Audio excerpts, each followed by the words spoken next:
Sawadee-kap. Hello and welcome to Daily Wisdom, Walking the Path with the Buddha. Today we're in chapter 13 of our group learning program.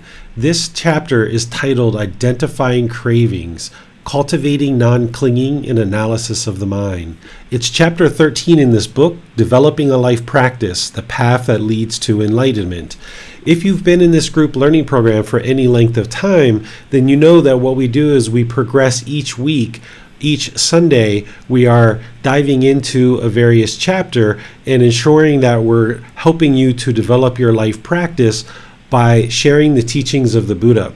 But as you learn the teachings of the Buddha, it's important that you do the work in order to implement the teachings into your life practice.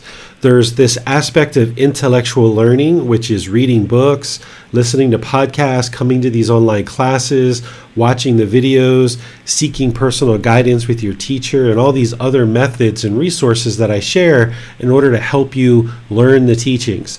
But then you need to reflect on those teachings and be able to understand them through your own reflection or contemplation or pondering the teachings and seeing if indeed they're actually true or not. Because when you discover that they're truth, then you have wisdom. And then you start moving these teachings into practice. And sometimes you don't really discover that it's the truth until you start moving the teachings into practice. And when you start practicing the teachings, you can see through your own independent verification that these teachings are true, and it's leading to more wisdom, which allows you to make wiser decisions, leading to more wholesome outcomes. Well, today, this topic of identifying your cravings, this is a very important topic as it relates to developing that independent practice, this independent journey that you're on in order to move to enlightenment. While there's teachers to help you and guide you along this path, it's really each individual practitioner doing the work themselves, because you're the one who chooses to meditate, you're the one who chooses to read the books, you're the one who chooses to come to class, you're the one who chooses to do all the various aspects of progressing in your practice. And so far in this group learning program, I've taught you a number of things, and today a lot of those things are going to converge together into helping you develop this very important skill that I call identifying your cravings, cultivating non-craving and analysis of the mind. So I'm going to share with you guys what this is and how to progress along this path, because in addition to meditation, this skill that I'm going to share with you today is the next most important aspect of your practice. Without understanding this, there's no way that you would be able to actually make your way to enlightenment. So in order to progress in our talk today, I would like to first start helping you to remember what is craving, desire, attachment. If you've been in this program for any length of time, we've covered this at different times.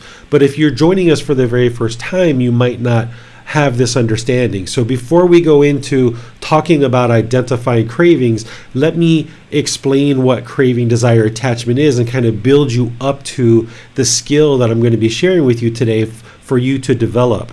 And then as part of our class today, we're going to actually be doing a group activity in order to help you cultivate this skill. So I'm going to be sharing some teachings with you for a while, but then we'll move into a group activity that will help you to develop this skill, much like you have developed meditation and other aspects of your practice. This is a skill that's important for me to help you to develop. So what is craving, desire, attachment? Well, craving, desire, attachment is a mental longing for something with a strong eagerness. You might have observed this when the mind is pulling towards the direction of the objects of its affection. There might have been certain wants, certain things that you wanted really bad, and you felt the mind pulling in that direction. Or you had certain expectations, and the mind might even be grasping, kind of like reaching out for something and trying to pull it in and hold it or cling to it. This is craving, desire, attachment, where the mind is longing for something. And the mind does this because it thinks that this object of its affection is going to bring lasting satisfaction.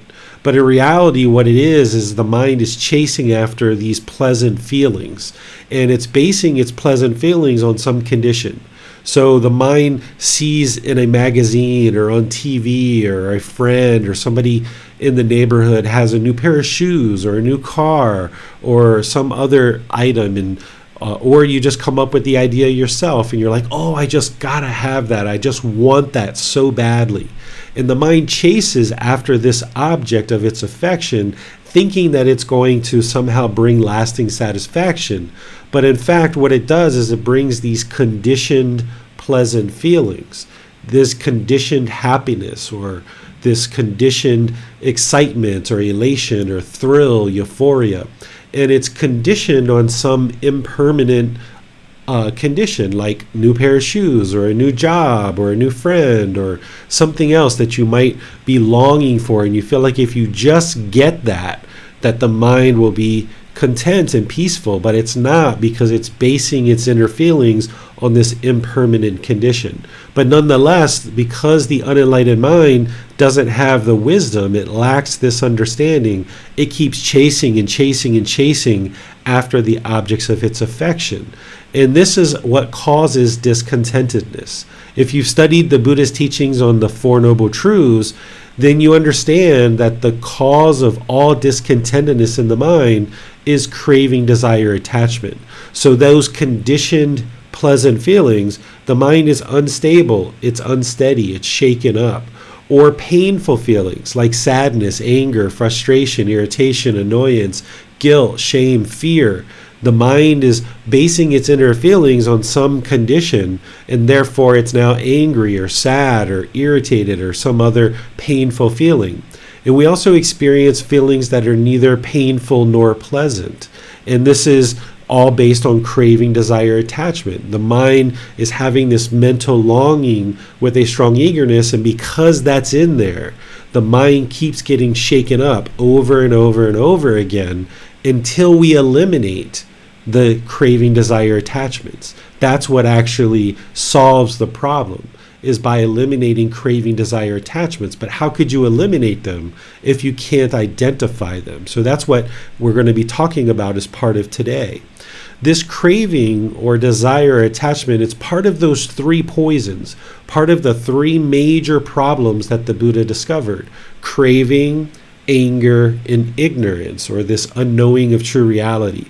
This is why the mind is experiencing the unenlightened mental state. And in order to get to the enlightened mental state, we need to eradicate craving, desire, we need to eradicate craving, anger, and ignorance. It's not until we remove those pollutions of mind and transform them that the mind can then function through what's called the three wholesome roots. So as long as it's got these three poisons or these three unwholesome roots or these three fires of craving, anger, and ignorance, also described as greed, hatred, and delusion, or sometimes we even call it confusion, where the mind is confused about what's causing discontentedness. The unenlightened mind, before you understand the wisdom of the Buddha, thinks that other people are causing us to be angry. We will blame others, or we will blame a situation. And we just blame others, and therefore we keep getting angry over and over and over again because we never really solve the true problem.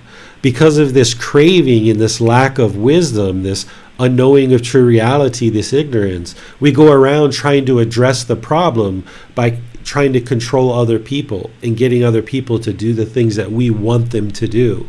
Or if people won't do what we want them to do, we will have aversion, we will have anger and hatred and ill will. We'll push these people and situations out of our life thinking that's going to solve the problem.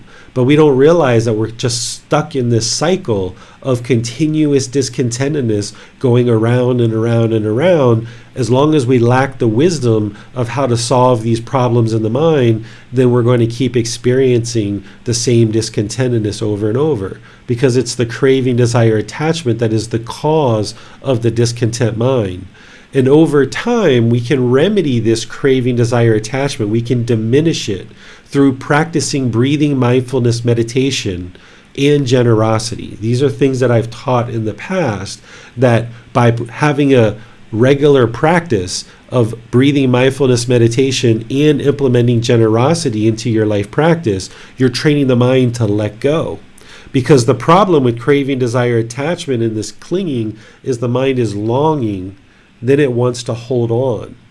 And it's not until we train the mind to let go through breathing, mindfulness, meditation, and we train it to keep coming back to the breath and back to the breath, back to the breath, making it easier to let go of any arisen thoughts, that the mind learns and is trained to then let go. And it's only when we practice generosity through giving and sharing that we train the mind to let go and not hold on to things so tightly.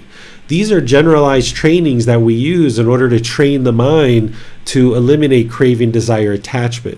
But if all we ever did was breathing, mindfulness, meditation, and practice generosity, we wouldn't be able to get to enlightenment, because you need to do some kind of surgical elimination of specific cravings, and you need to be able to identify your own cravings and then surgically remove them.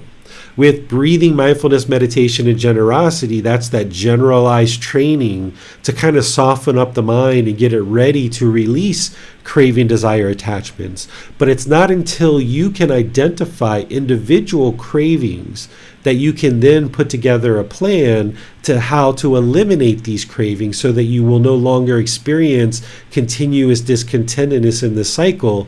As each time these cravings are triggered, the mind keeps experiencing discontentedness. It's only when we eliminate the cravings that the mind will no longer experience discontentedness on that specific topic. That's what I'm going to be teaching you today. The craving, desire, attachments are the fuel that causes rebirth. So not only does craving, desire, attachment cause discontentedness, but it's also what causes rebirth. So by solving the mind's problem of craving, desire, attachment, and you can see the truth for yourself that the discontentedness is gradually diminishing in this life. Not only are you solving that problem by moving to enlightenment, but you're also solving this problem of the cycle of rebirth, where we're all continually reborn until we eradicate ignorance, acquiring wisdom, eliminating this unknowing of true reality. It's only then that the mind is fully enlightened, completely enlightened, and then we no longer experience discontentedness and we no longer experience rebirth. So we've solved this problem entirely. So we focus on solving the problem of discontentedness because that's kind of like the pulse that we can tell whether our practice is developing or not. If we observe the diminishing of discontentedness over time, then we know we're moving in the right direction, and we focus on that. But you should also understand the bigger picture, that through eliminating discontentedness by eliminating craving, desire, attachments, you're also solving this much bigger problem of the continuous rebirth that's happening on a continuous and ongoing basis. So I'd like to pause here and see what questions you guys have just on this little recap to help you guys remember what craving, desire, attachment is, or for anyone who's new that's joining us for the first time, helping you to understand this craving, desire, attachment, because the way that we use these words, craving, desire, attachment, wants, expectations, and others in common language is very different than how we use it in Buddhist teaching. So when we think about craving in kind of a common sense, we might think about a craving to eat something. Like, I have a craving to eat chocolate or craving to eat ice cream. Those can be actual cravings as we define them in Buddhist teachings. But you can understand that the craving, desire, attachment we're talking here is this mental longing for something. And what you would like to get to is you'd like to get to where the mind isn't craving and longing for it, trying to hold on to it, but instead you have a certain interest, or you have a goal, or you have an objective to accomplish certain things in your life, rather than pursuing them with this strong eagerness and thinking that this object of your affection is going to bring some kind of lasting satisfaction, where the mind is pulling towards that. So let me pause here, give you guys a chance to ask questions. In Facebook, YouTube, or Zoom, you can put those in the comment section, or in Zoom, you can raise your hand electronically and ask any questions that you like. Hello, teacher. Someone wonders, when the mind craves for something, most likely it craves for pleasant feelings. So, while knowing that these pleasant feelings are temporary, they are impermanent, but at least the mind experiences some pleasant feelings. So why eliminate these pleasant feelings? So what we're eliminating is we're eliminating these temporary pleasant feelings. And because they're temporary, they're dissatisfying. They're not satisfactory because they're going to arise, they're going to change, and they're going to fall away. And what you're trying to move to is this permanent joy, where the mind can be peaceful, calm, serene, and content with joy regardless of what's going on around you. That there's no condition that is creating the joy. You wake up joyful all day long, the mind's joyful, and you go to sleep joyful all day long. But as long as you're holding on to these conditioned pleasant feelings that are just temporary, you're not going to be able to experience this permanent joy. So as long as the mind's chasing after and wanting these temporary feelings, it's not going to experience the permanence of having an unconditioned mind. It's kind of like this, if you think about it in terms of love, because we're going to be talking about true love in about 2 weeks. If you could have somebody have conditioned love for you, meaning they have certain conditions, and if you meet these conditions, they will love you. But when you stop meeting these conditions, they don't love you anymore. That might be called conditioned love. It's really not love at all, but you might call that conditioned love. And then there's this person who has unconditional love. Doesn't matter what you do, how you do it, they just love you regardless. They just love you as a human being. There's nothing you could do to make them ever hate you or fall out of love with you. They just love you because they love you. So which one would you rather have? Would you rather have this conditioned love where somebody is set out this criteria and these expectations and wanting you to be a certain way and only loving you if you do those things? Or would you rather have this unconditional love where someone just loves you just as you are? So it's the same kind of thing. Is this happiness, this conditioned happiness, is that the unenlightened mind is saying, okay, if you give me those shoes, those new shoes, I'll be happy. But if you don't get me those new shoes, I'm going to be angry and I'm going to be frustrated. Or if you get me that ice cream, I'm going to be happy and I'll be happy for a while. But if you don't get it for me, I'm not going to be happy. Or if you take me to the movies and I get to see Superman or Superwoman, I'm going to be happy. But if you don't take me, I'm going to be frustrated and annoyed and irritated. So the mind is almost tricking you into doing these things. It's still your own craving, desire, attachments, but the mind is setting out these conditions and saying, if you meet these conditions, I'll be happy. But I'm only going to be happy temporarily. And then once you get me what I want, I'll be happy for a period of time, but then that's going to fade away and you're going to be right back to where you started from in these painful feelings. So you can eradicate all that and you can train the mind to no longer do that. You can train the mind that if I go see Superman and Superwoman in the movies, I can be joyful. But you know what? If I go there and the movie's closed, or they've already sold out of tickets, or for whatever reason I can't see Superman or Superwoman, I'm completely fine with that too. Or if you would like to go to a new restaurant and you go to that new restaurant and the new restaurant's open and you can go in and you can enjoy food, okay, I can be joyful and enjoy that experience. But if I show up and the restaurant's closed, or if it's full, or they've run out of food for some reason, I can be joyful in that situation too, and I can go to some other place. So what you're eradicating is you're eradicating this conditioned happiness, this pollution of mind that wants the objects of its affection. It's kind of like this dirty little devil that's trying to manipulate you into giving you everything that it wants. And as long as you give it what it wants, it will be happy. But as soon as you stop feeding it what it wants, which you can't feed it permanently, it's not possible, then it's going to revert to these painful feelings. So by eradicating this and training the mind, hey, I'm going to train you to be joyful and enjoy life regardless of what's going on. And when you can train the mind to that level, then nothing can shake up the mind. It doesn't get shaken up when the restaurant's closed, or you try to buy the new pair of shoes and they've run out of your size, or your friend was supposed to come visit you and they can't come because something else came up in their life and they're not able to come. So instead of being angry at your friend because they couldn't come, you'll just be able to recognize that this is impermanence, that something happened, and maybe you'll see them in a few days or in a few weeks. And you don't damage your relationship with this person just because they couldn't come and see you. So the mind can reside peaceful, calm, serene, and content with joy, regardless of what's going on when the mind is in the enlightened mental state. But as long as it's polluted with this craving, desire, attachment, it's not going to experience that permanently. So, are you saying that the less cravings the mind has, the better life or the more peaceful mind one will experience?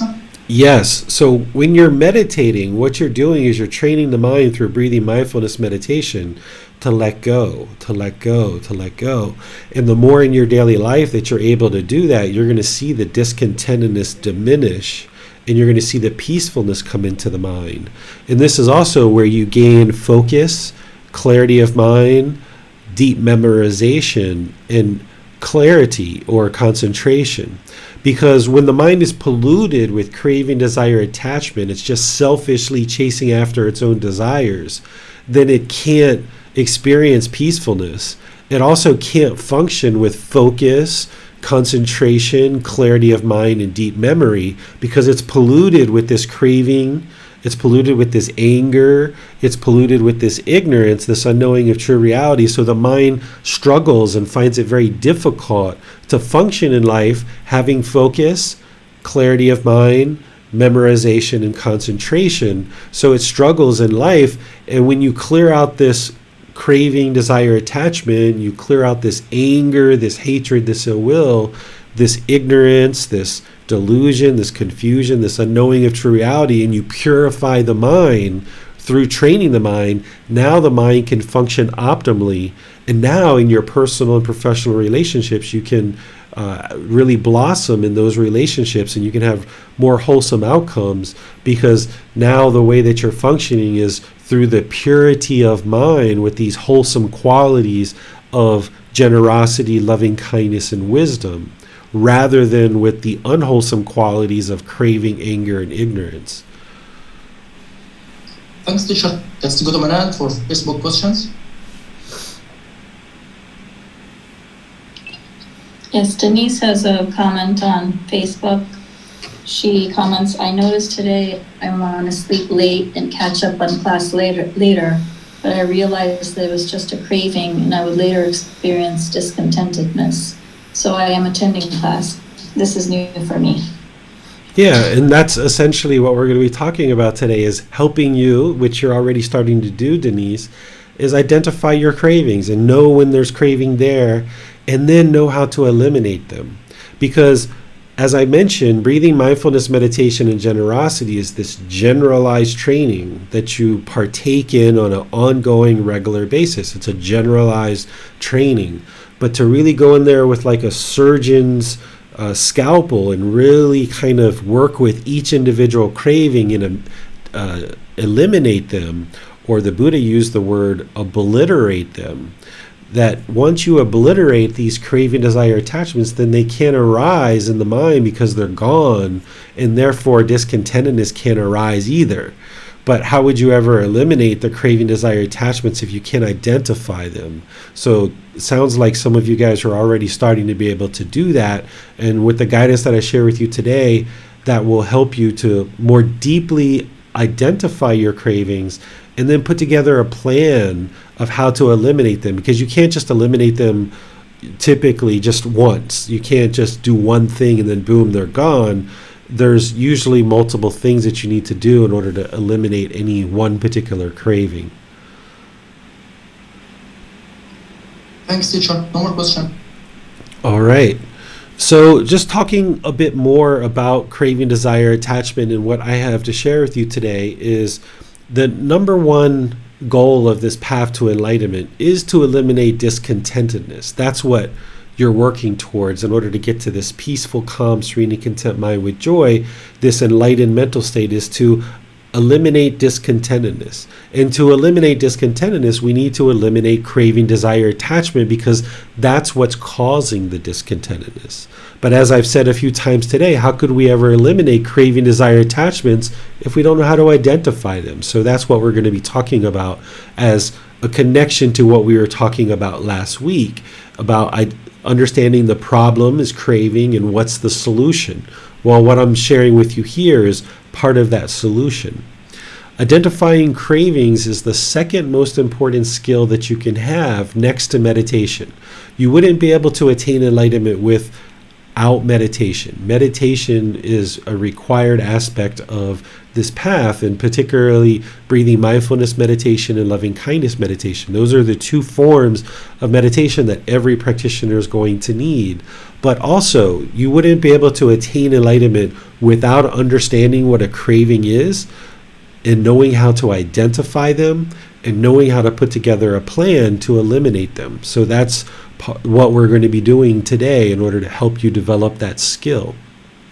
So just like I've taught you how to meditate in training the mind to let go, I'm also going to be helping you to identify these cravings and put together a plan of how to eliminate them. What you're doing in terms of identifying cravings is you need to have a certain amount of mindfulness or right mindfulness on board. And that's why at the beginning of this program, I taught breathing mindfulness meditation, and I continue to teach that as part of this program, because you needed to have that on board first and start having this awareness of mind, this right mindfulness or this awareness of mind. That's how you're going to be able to identify these cravings. And when you identify them through awareness of mind, then you can actively apply right effort.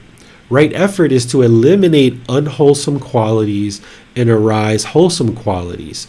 And you're doing this outside of meditation.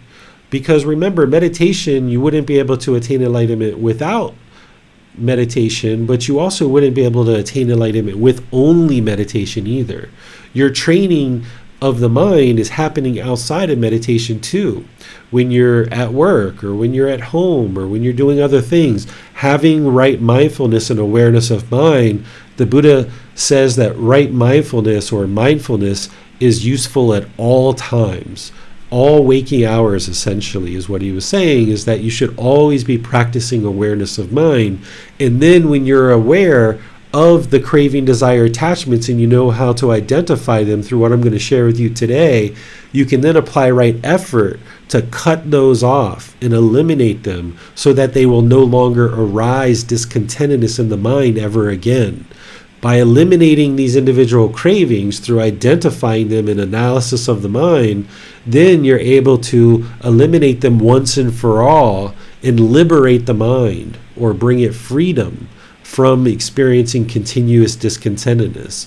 What we're essentially going to be talking about today is how this mental discipline as part of the Eightfold Path is coming together in your daily life. So it's breathing mindfulness meditation and other things that I've been teaching you throughout this program that have all been coming together to get you to this point today where you can now understand what right effort is, what right mindfulness is, and what right concentration is. Right effort is taking the effort to eliminate unwholesome qualities and arise wholesome qualities. And we talked about this in more detail at other points of our program. Right mindfulness is the four foundations of mindfulness, but you can generally think about it as awareness of mind. And we talked about that in more detail at other points in this program. Right concentration is having singleness of mind, being able to focus on one single thing at a time in order to have concentration and focus and clarity. And again, we talked about that in more detail at other times in our program here. But all of these things are culminating together to have mental discipline where you can identify what these craving, desire, attachments are and eliminate them from the mind so that you can experience the benefits of that focus, that clarity of mind, that deep memorization, that concentration, which ultimately leads to this peaceful, calm, serene, and content mind with joy, the enlightened mind. It's through practicing all those other aspects of the Buddha's path on the path to enlightenment that are going to help prepare the mind towards moving it to enlightenment. But it's this mental discipline that we're going to be talking about today in terms of being able to identify your cravings on an ongoing basis, that you'll be able to then actively eliminate them. Because your teacher can't be with you all the time to help you. You have to be able to develop these skills by yourself. So just like you meditate on your own, or you practice right speech on your own in your relationships, or you practice right action, there's no teacher looking over your shoulder and, look, you messed up here, or you skipped something here, or, oh, you did that well, you're doing that really nice over here. That's not what a teacher is going to be able to do for you. So you have to develop this independent practice of being able to do these things on your own through your own mental discipline and identifying these cravings. So when I talk about identifying cravings, I use this analogy of the red light on the dashboard of your car. If you can think about discontentedness as a red light on the dashboard of your car, that if you had a red light pop up on the dashboard of your car, what would you do? Well, you'd probably pull over and investigate. You might even pull into a service station and see if there was a technician to help you. But you're certainly not going to keep driving down the road when you've got a red light on your dashboard and maybe even some smoke coming out of the tailpipe. There's some problem here, and you need to pull this car over and investigate and figure it out. So the mind is the same way. When you see any discontentedness arise, this is the red light. This is the red light telling you that there's craving, desire, attachment there, and you need to investigate it. So if you observe pleasant feelings that are arising based on some condition, your mom's coming over to visit you. Oh, you're so excited. Or you're going to see one of your friends. Oh, I'm so excited. Or your partner or a friend leaves town for a while and you miss them and you have this loneliness and this sadness that sets in. Or you get this gift for the holidays and you just get, oh, so excited because you got this new gift. This is all showing you that the mind is discontent. The mind is shaken up. If you feel shyness or you feel dissatisfied or you feel bored or you feel lonely, this is the mind's red light showing you that there's craving, desire, attachment. There's something in there that's causing this discontentedness. And you need to pull the car over. You need to kind of investigate what's going on here. And I'm going to give you steps of how to actually do that. Now, what you might end up doing is, if you had a problem with a car, is you might pull over and start investigating the fluids, the oil, the battery, the fuses. If you know a little bit about a car, you would maybe kind of start investigating a few things. But sometimes you need to take the car into the mechanic and have the mechanic or technician to look it over for you if it exceeds your skill and what you currently have wisdom about. So you can think about this the same way, is that when your mind becomes discontent, you should investigate that and see if you can resolve that and figure that out yourself. But sometimes you need to pull in and talk with a teacher. You need to say, hey, teacher, I'm having this experience. I'm having this situation happen. And here are the things that I think are the craving, desire, attachments that have led to this discontentedness. But I'd like to get your perspective. What's your thoughts on this? And that's where the teacher comes in. So as you do that each time, you come into contact with your teacher and you ask questions about this craving, desire, attachments and this discontentedness, you build your wisdom slowly but surely. And over time, you become better and better at identifying your cravings. And as you build up this wisdom and you build up this skill, more and more you're able to do those things on your own. Just like when I first started driving a car, I didn't know really much about a car at all. But each time I took the car into a mechanic, I would kind of ask them questions about what was wrong with the car, and they kind of showed me a few things. So then I started building my wisdom to be able to kind of solve some of the problems with the car on my own. But still, there was sometimes some really significant issues that I had to take it in to see the technician. So that's the same thing with your mind, is anytime you see discontentedness, you should cut that off and let it go in order to help to eliminate the discontentedness, but then start looking at what's actually causing this discontentedness. So let me share with you guys the kind of steps that I suggest you go through anytime you experience discontentedness. Whenever you see this red light, whenever you see these pleasant feelings, these painful feelings, or these feelings that are neither painful nor pleasant arise, these are the things that you should look at doing. When discontentedness arises, the first thing you should do is cut it off and let it go.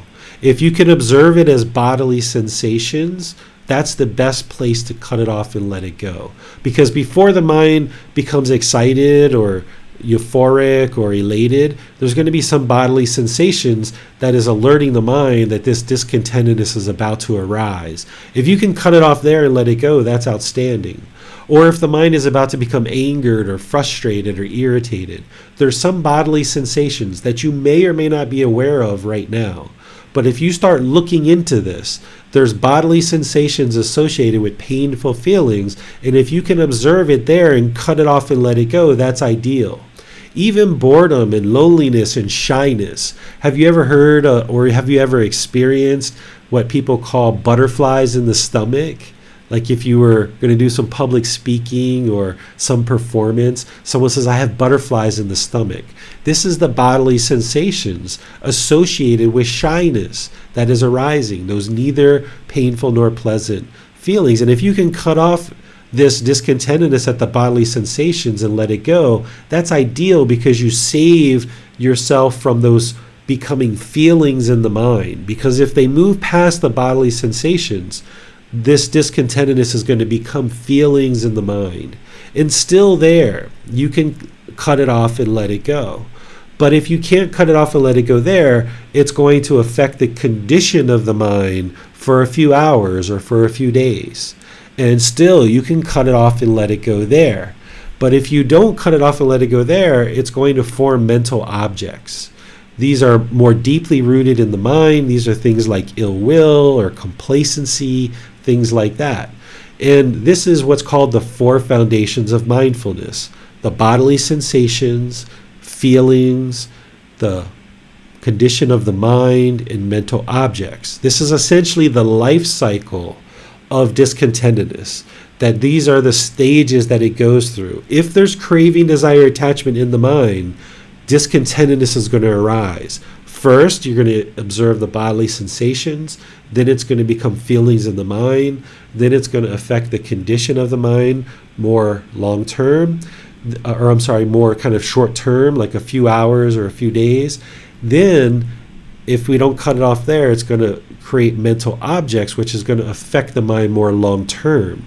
So if we can cut it off and let it go at any of those earlier stages, that would be ideal. Anytime you observe pleasant feelings, painful feelings, or feelings that are neither painful nor pleasant, work to train the mind to cut it off and let it go. By practicing breathing mindfulness meditation and generosity, that'll become easier and easier.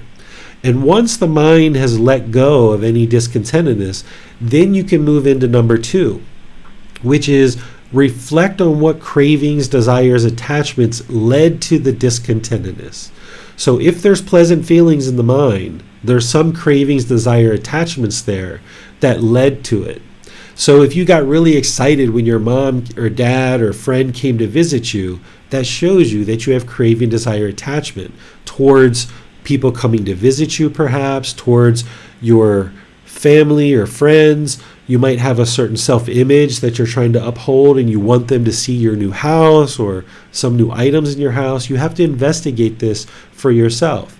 You're not a bad person if you experience discontentedness. That's important to understand, because sometimes when people share teachings, it's all about, am I good or am I a bad person? It's not about whether you're good or bad. It's just a matter of what exists, is that there's craving, desire, attachment in the mind, and it's led to the arising of these conditioned pleasant feelings. Or if you observe that the mind was really angry or frustrated or irritated, and you've been able to cut that off and let that go at whatever point, then you should look at and reflect on and contemplate and ponder what were the cravings, desire, attachments that led to that anger. Why did the mind get angry? If you understand the Four Noble Truths and you're practicing right view, then you know that other people didn't cause your anger. So anytime you get angry or frustrated or irritated, as soon as the mind lets that go, you should always look inward, and you should look to see what was it in the mind that caused that. Because by you putting your finger on that, that's where you can actually solve the problem. As long as we blame other people, we blame the situation, we can't solve the true problem. But by doing this number 2 of reflecting on the craving, desire, attachments, then we can identify the craving, and then we can start putting a plan together in order to actually eliminate it from the mind. So this reflection, this is the analysis. This is the analysis of the mind, pondering and contemplating, trying to come up with and discover what are the craving, desire, attachments. The more extreme the discontentedness, the more craving, desire, attachments that are there. Early in practice, it's very rarely that it's just one craving, desire, attachment. If the mind has a bout of anger or rage, there's usually 2, 3, 4, 5, 6 different attachments that are in the mind that are arising these really strong feelings. Or if you get this euphoric feeling, this elation, these pleasant feelings, there's usually 3, 4, 5, 6 different craving, desire, attachments that led to those pleasant feelings. Or if you get really deep into shyness and you're really, really, really deeply shy, there's probably multiple things in there that the mind is experiencing in terms of craving, desire, attachment. So you would like to uncover all of those. And if you need help with that, that's where you reach out to your teacher. You ask questions in class, you post a question in the Facebook group, you send me a private message, you schedule a personal guidance session, and you let me know about the things that you're experiencing and the challenges that you're facing. And you might even share with me, teacher, I think it's this craving or that craving or these 3 or 4 cravings. Are there any others that you see that I should maybe look at and investigate? And part of that reflection after you've done that on your own is potentially in some cases reaching out to your teacher. And as you do that, then you'll build up the skill more and more, and you won't need to do that as frequently. But initially, feel free to reach out to me as much as you like, even as you go. There's students that have been studying with me for a few years already, and they will still contact me sometimes and ask me about certain things that they're challenged with, and they would like to just make sure that they're fully looking at the challenges they're experiencing and have somebody from the outside kind of look in and give them some things to think about that maybe they're not thinking about themselves. So that reflection is really important. Once you realize what the craving, desire, attachments are, then you would like to develop a plan in order to be able to eliminate the specific craving, desire, attachments that cause this discontentedness. You still would like to maintain your breathing, mindfulness, meditation, and generosity on a consistent, ongoing basis. But this is like a specialized little plan that you'll put together in order to eliminate and eradicate a certain craving, desire, attachment. And I'll give you some examples about that today.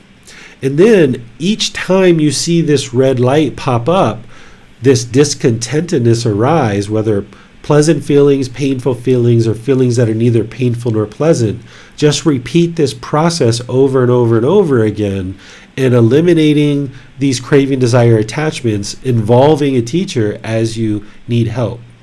So let me give you some examples here. Let's just say I was driving down the road, and 5, 10, 15 minutes into the drive, I realized that I left the cell phone at home. And right away, the mind becomes fearful. I'm afraid that I left the phone at home, and the mind is shaken up about that. Well, that's the red light. That tells you, okay, there's some discontentedness here. That means there's craving, desire, attachments. So cut that off and let that go. Calm down. If you need to pull over to the side of the road, do that, but calm the mind down. And now start reflecting. Maybe not in your drive, maybe after you get to your destination, but start reflecting on what is it that arose that fear in the mind. The mind is craving that mobile phone. I want that mobile phone permanently. And because I didn't have it, the mind had this fear because maybe I was fearing that something might go wrong in my day and I won't have the ability to call somebody. And that arose the fear. because I didn't have the phone, and the mind's craving that permanence. It's not comfortable with this impermanence of not having the phone. So now moving on to number 3, developing this plan. So now that I know that the mind isn't comfortable with this impermanence of not having the phone, and there's this fear that arose, now the plan would be, let me intentionally leave the phone at home a couple of times, 3, 4, 5, 6, 8 times over the course of a few weeks, and train the mind to be peaceful and content and joyful without the phone. So maybe sometimes I take the phone with me and sometimes I leave it at home. And this trains the mind to be content and joyful whether I have the phone or whether I don't have the phone. So now, after training the mind this way, and you realize that you've let go of this craving, desire, attachment, now let's just say 6 months, a year down the road, you're driving and you're like, oh my goodness, I left the phone at home. Oh well. And you just keep on going throughout your day because you've already trained the mind that you don't need this phone. You've already trained the mind 6, 8, 10 different times that you don't need this phone to have peacefulness and contentedness and joy, that you've already gone outside intentionally multiple times without the phone. So therefore, your mind is no longer attached to it. It's no longer craving permanence. So then on a subsequent occasion, when you realize you don't have the phone, that's when the mind can just be like, okay, well, I'll just get it when I get home. No big deal. If I need to call somebody, I'm sure I can find a place to call them, right? So this is how you might go through this whole life cycle of experiences. Let me give you another example. Let's say you were out at the store and you bought a particular food, maybe like a chocolate candy bar or something. And your idea was that, okay, I'm going to buy this chocolate today and then I'm going to put it in the refrigerator. And when I get home tomorrow from work, I'm going to enjoy this chocolate bar. And this is going to be kind of my reward when I get home from work tomorrow. Well, you put it in the refrigerator, you go to work the next day, you're thinking about that chocolate bar. On the way home, you're thinking about that chocolate bar, and you get home and boom, the chocolate bar is not there. And somebody has now eaten your chocolate bar, somebody in your home, assuming that you live with other people, right? Or maybe Little Red Riding Hood came along and ate your chocolate bar, right? Somebody ate your chocolate bar. And you might feel this frustration, this anger arise. Who ate my chocolate bar, right? Because you were craving it. You were holding on to it. You wanted it so badly. Well, there you go. That's the red light. That's the discontentedness. You can see, I was attached to this silly chocolate bar. Can you imagine? This is where sometimes you have to kind of laugh at the mind, right? Can you imagine? I got angry at somebody eating a chocolate bar. My goodness, right? Like, that's how silly the mind can be sometimes. You just kind of have to laugh at yourself. That can help you to let it go, right? Well, then you would like to reflect on that and say, what was it? I was craving that chocolate bar. Okay, well, now you reflected on it. You know what that is. Well, now you put together a plan. Maybe what you do is you go to the store and you buy 3, 4, 5, 6 chocolate bars and you kind of hand them out and you practice generosity, training the mind to let go of food because you're holding on to food too tightly. Maybe you hand out some gifts. Maybe you buy some croissants or some bagels and take them into the office. Maybe you do some other things. When you open a bag of potato chips, you share them with other people. You start practicing generosity to train the mind to start letting go of food and not holding it so tightly anymore. And this is part of your plan to help you eradicate the discontentedness associated with holding on to food. And now when you buy that chocolate bar again in the future and you put it in the refrigerator, you know in your mind, this chocolate bar may or may not be here when I come back from work tomorrow. But I'm going to put it in here, and if it's there, I will eat it. If it's not there, then that's completely fine too. And I'll just go about my day. So you kind of get ahead of the curve, knowing that when you put this chocolate bar in there this next time, that it may or may not be there when you get back. And it doesn't make sense for you to hold on to it so tightly that you're going to arise frustration or anger if somebody's eating the chocolate bar when you come home. So these are just a few examples to help you understand. Let me pause here and see what questions you guys have before we go on to our group activity. Well, so in a teacher-student relationship, identifying these cravings is the role of the teacher or the student or both of them. You should always make it your objective and your role to develop your own practice, that all of this is your independent practice. The teacher is here to provide guidance, but only as you seek guidance. That's why you don't see me sending you private messages. Hey, Donnie, did you meditate today? Hey, Manal, are you practicing generosity? Right? I'm not doing that because this is your practice. I'm sharing the teachings and you guys are coming for guidance. So you should always take ownership over your own practice. But the teacher is here making themselves available to this community and saying, I'm here to help you. I'm here to support you. And that's your objective or your responsibility to reach out and seek guidance as you need help. But even in that, when you reach out to your teacher for help, it's your responsibility to ask the questions that you need help with and then gain the learning and the understanding so that then you can go off and actually practice this on your own. Nick has his hand raised. Let's go to him.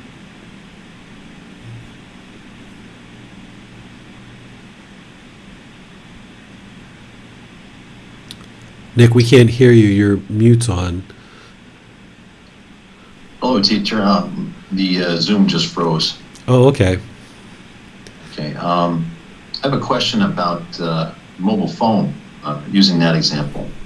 I recall last year around this time, I was on a mountain with Jackson. And we're in Lake Placid, and we went to this wild center, which was about 45 minutes away from the place we were staying. And Christina was going to meet us there with the girls. But on this little hike, this little adventure we were on, it was so cold that the mobile phone froze. And I didn't panic or anything, and I didn't know how Christina and the girls were going to meet us. So I was like, oh, that's pretty cool. I noticed like, oh, I must not have a craving to the mobile phone. But then, even until like recently, sometimes, when I'm driving or if I'm doing some errands and, I touch my pocket or my bag or something and, I have a quick thought in my head, oh, do I have my phone or, do I have my wallet? Something like that. I get like a bodily sensation until I pat the area where it's supposed to be. Now, would that be a craving or a quick scare? Like, 'cause I don't know if I left it in the store or something. So I'm just trying to think if that's a craving when you get a bodily sensation, but you can quickly cut it off. Yes. Whether or not you do find the phone. Yes, that is a craving, desire, attachment where the mind is wanting this phone and trying to hold it permanently, not being comfortable with the impermanent nature of the phone. So we're not yet to the group activity, but let's use this one, Nick, for our group activity because I'm going to have you guys share these stories with me, and I'm going to help you to see what the craving, desire, attachments are and how to put together a plan to eliminate them. But if nobody has questions on this stuff, we can move right into that. But let me first just see if somebody has any questions on this process that I'm talking about here that you can lead the mind through in order to eradicate these craving, desire, attachments when you use discontentedness as a red light. No more question for now, teacher. Okay, so let me explain the group activity and then we'll use Nick's example as the very first one because that's a really good example to talk about. So just like I've helped assist you in developing your meditation practice, I'd like to help you build this ability to identify your craving, desire, attachments. And remember that the craving, desire, attachment isn't the mobile phone itself. The mobile phone itself is just the object. It's not the craving, desire, attachment. This is just an object. It's just material. It's just plastic. It's just metals. It's different components that have been put together to create the mobile phone. So it's not the mobile phone that is the craving, desire, attachment. It's how the mind relates to it. So that's what we're talking about here. Whenever we talk about craving, desire, attachments, we're talking about how the mind relates to these different objects around us and the different things that the mind is longing for. So what I'd like you guys to be able to do, whether you're in Facebook, YouTube, or Zoom, is explain the situation where you experience discontentedness, whether it's pleasant feelings, painful feelings, or feelings that were neither painful nor pleasant. Discuss what it was that you feel caused the discontentedness, and what were the craving, desire, attachments that caused the discontentedness. And then if you'd like to, talk about a potential plan that you see that would be helpful in order to eliminate the craving, desire, attachments. You can talk about that too, and then I can help you along the way. What you might decide to talk about is, here's the situation, here's the discontentedness, but I have no idea what the craving, desire, attachments are. And if that's where you're at with your practice, that's completely fine. You just share what the situation is, and I will help you to dissect all the others. But if you understand, okay, here's the discontentedness, here's what the craving, desire, attachments were, I think, teacher, can you help me with some more? But I have no idea what to do in order to eliminate this. Then that would be a way to approach this too, perhaps. Or if you already kind of have an idea of what a potential plan might be, then you can share that aspect of it too. So through multiple people sharing, you will be able to get help individually on your own craving, desire, attachments, but you're also going to hear a bunch of sharing from different people, and through hearing the different people explain their different situations where the mind became discontent, hearing about these different craving, desire, attachments, and hearing about these different plans that I might suggest or that other people might come up with, then this will give you kind of a head start in understanding how to identify your own cravings and how to cultivate this non-craving and analysis of the mind, where you can reflect on what's the craving, desire, attachments are and how to put together a plan to eliminate them. So if we have 5, 6, 8, 10, 12 different people share over the course of today's class, then we'll have a real good sampling of different situations and different craving, desire, attachments, and different plans that you might implement in order to help you, so that way you have a real portfolio of examples that you can maybe draw on as part of you developing your practice. The things that you hear today aren't going to be everything that you need, but at least it gets you a start to understand. So with Nick's example, where when he was out with his son, he experienced that, he was fine when the impermanence of the phone arose and the phone froze up. He was completely fine, but he does notice that there's this kind of residual craving where he's got to observe and kind of touch with his hand whether he's got the phone or not, right? In that situation where he was with his son, maybe that's the real driver there, that, okay, I'm with my son, so I know everything's fine. I don't care if the phone's not working or not, because I know my son's fine and I know Christina's fine, no big deal. But maybe, Nick, what's driving this is that it's not just the attachment to the phone, but it's the attachment to the son as well. When you're out and about on your own, you're kind of maybe anticipating that there could be a phone call about the son. So therefore, it's creating this craving, this desire of, do I have my phone or not? And that's where you're touching the phone and trying to determine if you've got the phone. And it's this repetitive process, this cycle that keeps happening over and over and over again. It's not that you're angry. It's not that you have this extreme frustration. It's just kind of like this little annoyance, this kind of little thing that just kind of keeps happening, this little ickiness. This is still craving, desire, attachment, because you can think about discontentedness as this spectrum. On one side of the spectrum, like say 1 to 10, the 10 is like the rage, the fierceness, the extreme anger. On the other side, the number 1 is kind of like, I'm irritated, or I'm annoyed, or I'm just feeling a little icky, right? And then there's all these levels of discontentedness in between. Well, in order to get to enlightenment, you have to get to zero, where there's no discontentedness whatsoever, even these little tiny things that you're experiencing with the phone. So what I would suggest for you is to leave your phone at home intentionally multiple times and train the mind to be content without it. That's the way to train the mind to be comfortable without this impermanence, or with this impermanence that you can't always permanently have the phone. And during those situations, you're probably going to feel uncomfortable. The mind's going to feel uncomfortable. It's not going to like that feeling of not having the phone. And there might be some worry, there might be some uncomfortableness, and that's the discontentedness that's arising. But then what you're doing is you're putting the mind in a situation where it's got to now find the peacefulness. It's now got to find the contentedness. It's now got to find the joy without this phone. And you do this, maybe in a given week, you do it once or twice a week over the course of multiple weeks, and then gradually the mind gets comfortable. Whether you're with the phone or you're without the phone, you're completely content, and you're not finding that you're constantly checking to see if the phone is with you. Okay, teacher, I understand that part. I'd like to add some information. Sure. Yeah, I don't think, I'm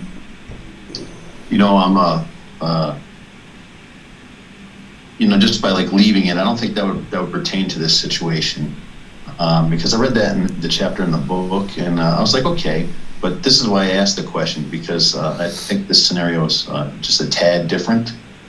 I think it's like a little fear when I'm running errands, if I'm going from store to store or something, and then I reach for the phone. I'm like, oh, do I have it? I think it's a little bit of fear of losing maybe my wallet or the PII on the phone, the personal identifying information. So I think it's a quick fear. I get a little bodily sensation, like a stomach drop or a heart jump. Whoa, where is it?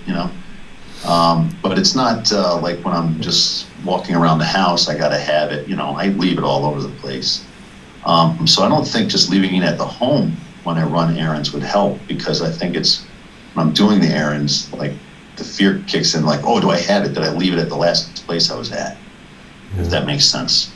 Right. Would this change the advice a little different? It wouldn't change it, because remember, I'm not asking you to believe what I'm sharing. Instead, I suggest that you practice what I'm sharing, and then you can see the truth for yourself, so that if you leave this phone at home multiple times and you train the mind that you're going to be out and about without the phone sometimes, and that's normal, then the mind can get comfortable without having the phone. Because what the mind wants is the mind wants the phone. It wants the phone with you. So I suggest you do this as a first step, and do that for a few weeks, see how it goes, and then you can either check back in with me, or you can figure out something else on your own. But I suggest this as a first step and see where you're at, because these craving, desire, attachments, and discontentedness, the way that it works is they're layered. It's like an onion, and you're peeling back this onion. And as soon as you kind of clear off the top of layer, then you see what's underneath that, and what's underneath that, and what's underneath that. Sometimes I think of it like a garbage heap. When you clear off the garbage off the top, you realize there's more garbage, and you clear off the garbage, there's more garbage, and it just keeps on going. So we aren't going to be able to truly diagnose and penetrate into the heart of what's happening until you leave that phone at home for 2 or 3 times a week over the course of multiple weeks, and see how the mind functions with that. And then we can see where we're at that point. So that's what I would suggest to get you started. Thank you, teacher. I see. Pleased that I asked. Yeah, me too. Arabaz, she has a question. She says, teacher, I have some long-term discontentedness anger. I think that it is about my self-image, that I crave a positive and control self-image, that others admire me. What can I practice to work on this? Okay, so if somebody's attached to their self-image, then they're typically going to be spending a lot of time in the morning before getting ready, They might change clothes multiple times before going out the door. They might look at mirrors frequently throughout the day and kind of check to see their appearance, that it's a certain way in order to project a certain image.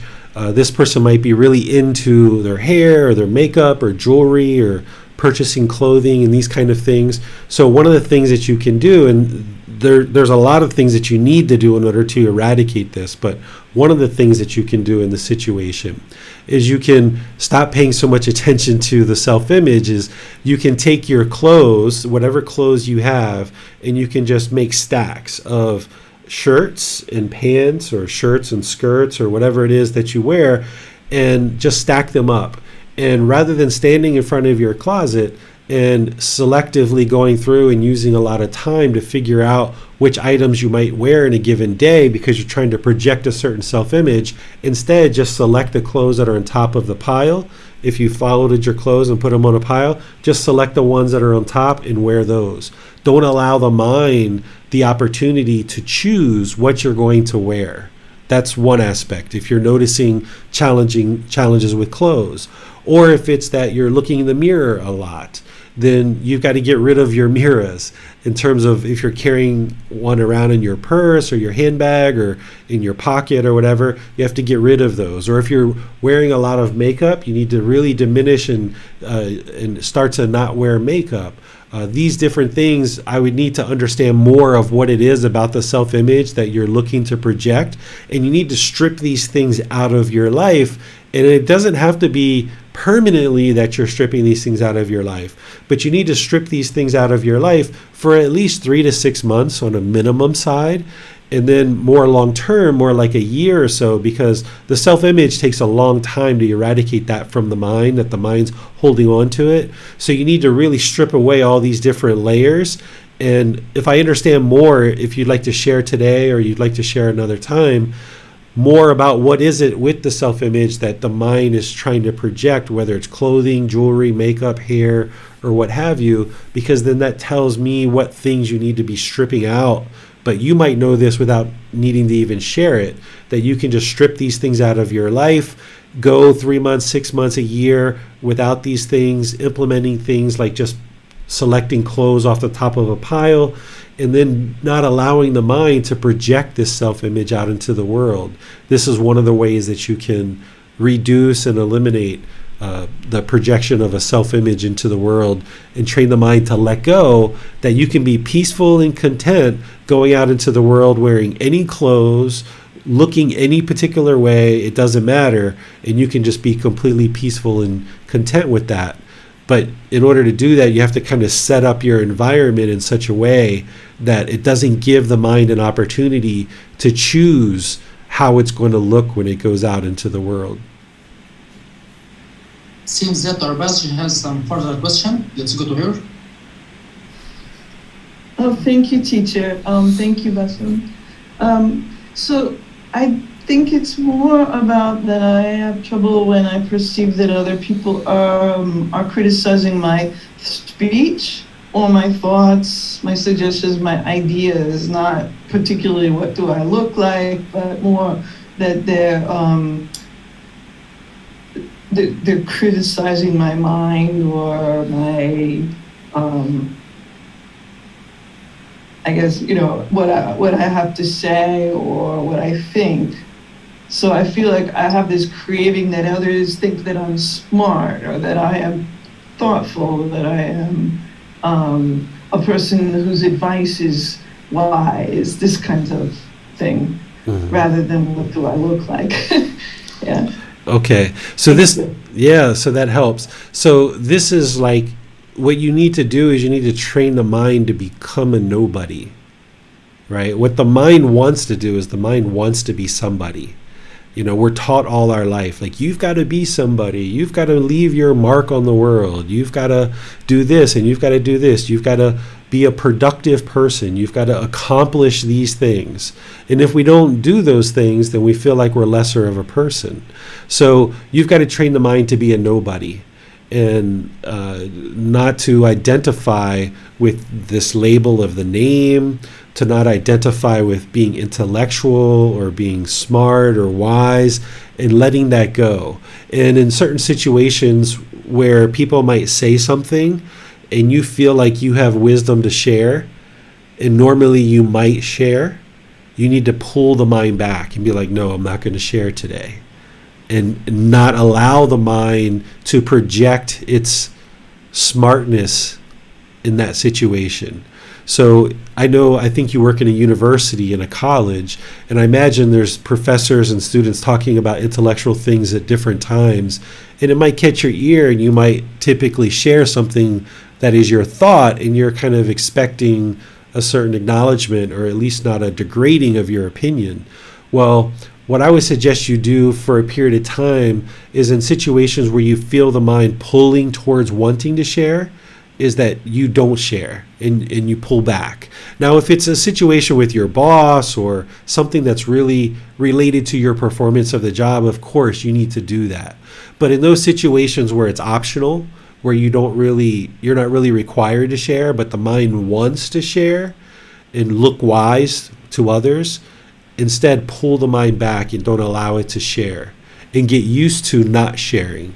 It doesn't mean you're going to do that all the time, but at least for a period of 3 months or 6 months, you got to get used to the mind not allowing it to project its wisdom out into the world and expecting some kind of embrace by other people.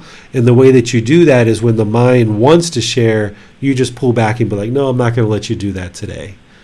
And that's how you can train the mind to not expect a certain response or a certain admiration about your wisdom. And then, because what's going to happen as you progress on this path is you're going to become wiser and wiser. You're going to be wiser than you ever thought possible about these teachings. And if we went around sharing with everybody every time we heard somebody say something that is unwise, boy, our work would be endless, right? Like, we would be just constantly sharing with people all the time. So a person whose mind is wise but yet well restrained would be able to hear something that is unwise and know that I don't have to necessarily address that today. I don't necessarily need to share. I can just keep going about my day and just let that be, and I can let that go. Whereas if the mind wants to project itself and it wants admiration, or if it wants to be recognized as being smart, every little thing that we hear that isn't wise, we're going to want to address it. So when you hear those things that are optional, things that you don't have to share on, just keep going about your day and just know, like, okay, I'm not going to share there. I'm just going to keep going. And then over time, that will train the mind to be a nobody, in that you don't have to always share with people what your wisdom is.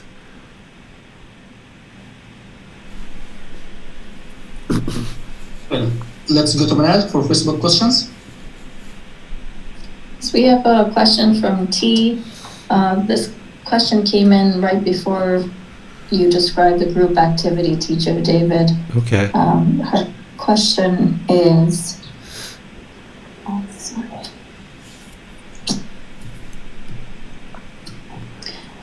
Hi, teacher. If I want to be in a relationship with a guy, should I start eliminating my craving for a relationship first? Then I can welcome him into my life?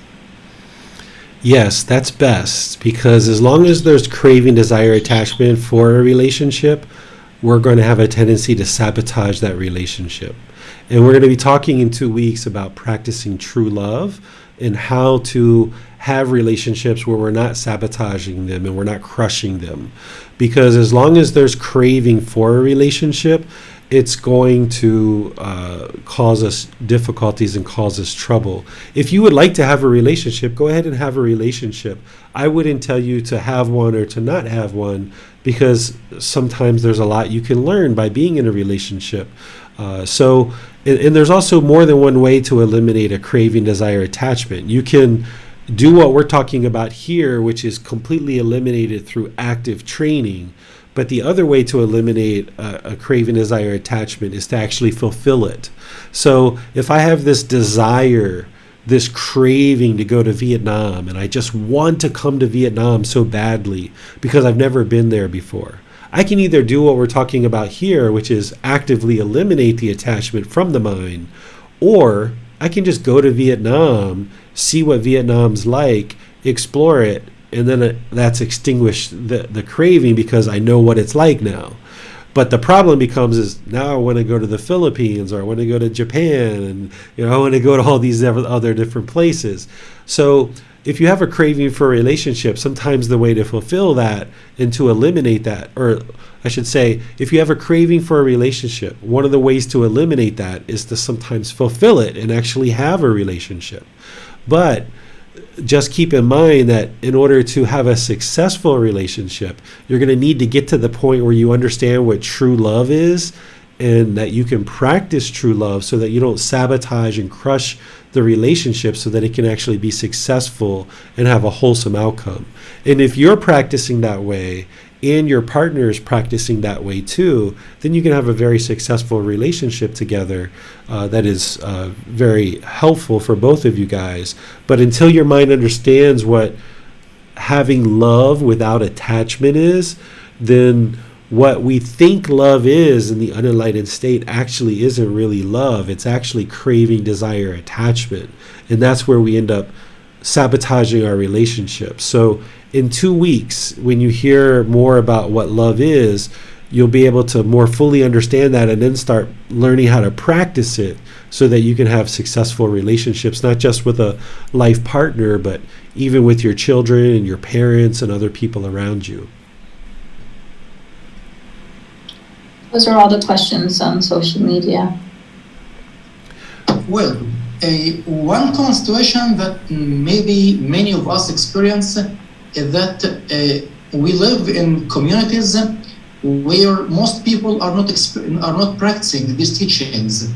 Sometimes, or for some people, this arises some discontentedness. So what is a craving in such a situation? The craving is to have more and more people practicing the teachings, perhaps. The craving could be that you're craving a certain amount of peacefulness, and you think that if everybody around you were practicing these teachings, it would be more peaceful.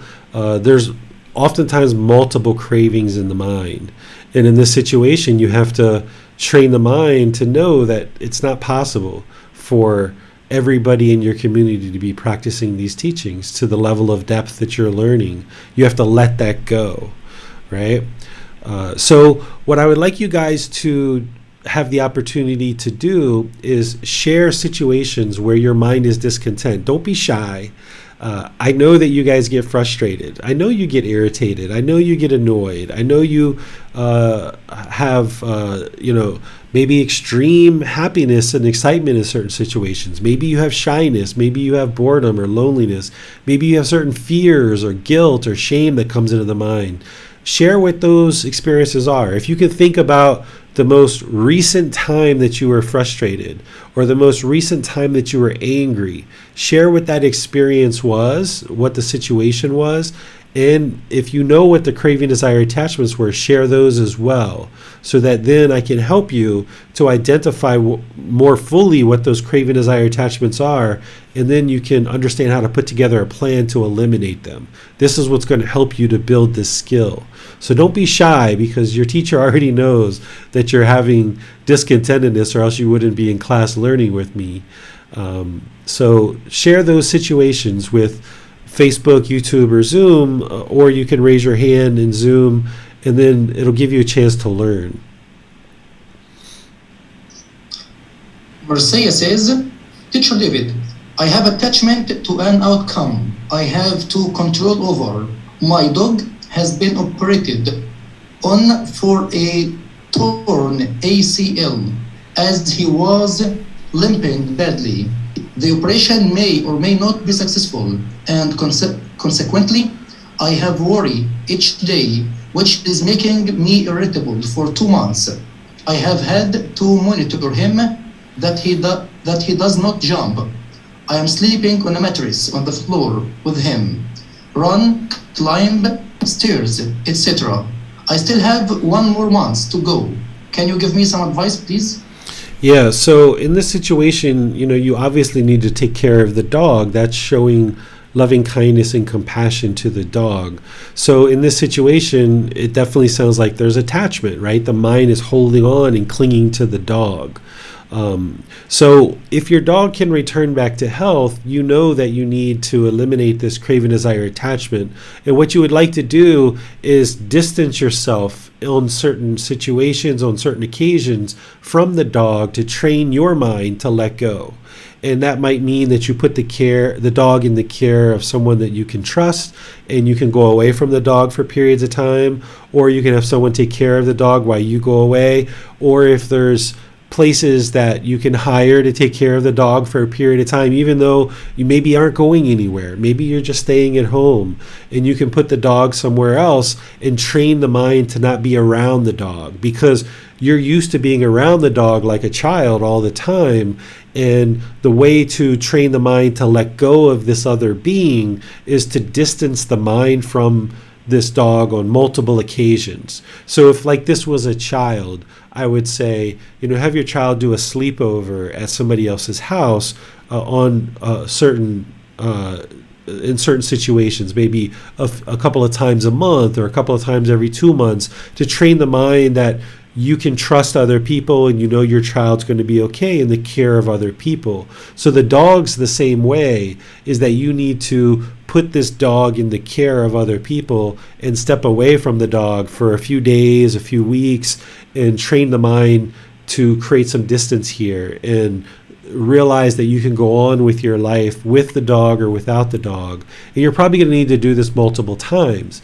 And when you go away from the dog and you come back, you shouldn't be, oh, I'm so excited. Oh, I'm back with the dog. Yay, yay, yay, yay. Here's those pleasant feelings. Or if you have like a countdown, you know that you're going to see the dog in 3 days, and you're just like counting the days until you see the dog again. And then you get those pleasant feelings. You've got to be very calm and very collected. And when you place the dog in the care of others, and then it's time to rejoin with the dog, just do that calmly and peacefully, not with all this excitement and thrill, because that's the mind latching on to this dog and arising those pleasant feelings. Now that you're back with the dog, you need to cut that off and let it go. So don't allow the mind to do that once you rejoin with the dog.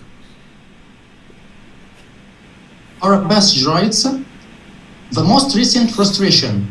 My sister and brother-in-law insisted they visit us. As a result, my husband and I now have COVID-19. I'm trying with mixed success to not be unhappy with my sister and brother-in-law.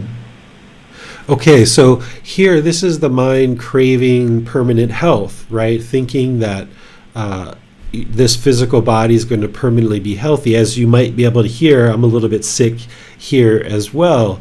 Not COVID-19, but a little bit sick. So this physical body is going to get sick sometimes. That's part of the physical body being impermanent.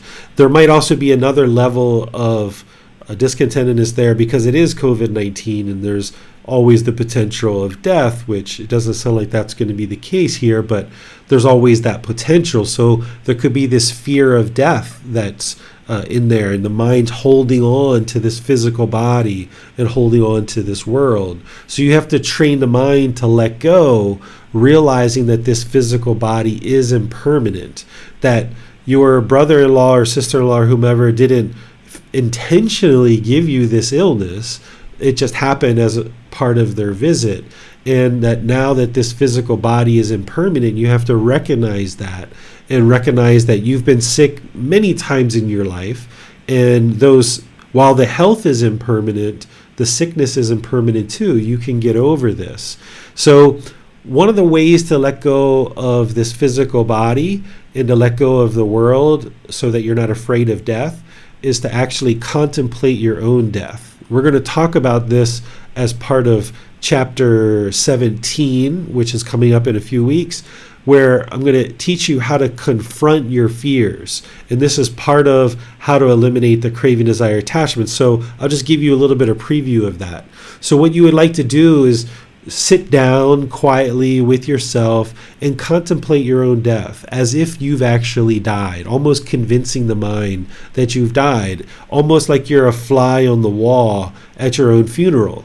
And then experience that as if you've actually died. And then after 20 minutes or 30 minutes, then you can observe that, okay, you haven't died, that this physical body is still here, but then observe any feelings that arose as a result of being confronted with death. And then deal with those feelings. If you realize that there's certain things you haven't said to your partner or to your parents or to your family that you would like to say before you die, then go say those things and go talk to them. Or if there are certain things you haven't done yet in this life that you would like to do before you die, then go do those things. And you might need to do this, you most likely will need to do this multiple times. It's not just a one-time thing, but maybe once a month, once every 2 months, sit down, just you, and contemplate your own death and convince the mind that you've actually died and see what thoughts arise and realize that you are going to die. There's no way to get around that. Everybody is required to die because we are all born, we have to die. So the way to get comfortable with death is not to shy away from it, wait until death's on your doorstep, and now the mind's discontent. Instead, now confront death, face your fears, observe that you are impermanent. This physical body is impermanent. You will die, and then just address anything that comes up in the mind so that now you don't have to fear death anymore. And this can progress as you do multiple sessions of this over many months. In a discussion between a friend and I, he shared that he feels a discontentedness when he is with someone who is trying to show off or to appear or to be perceived as a successful person. What may be the craving in this situation?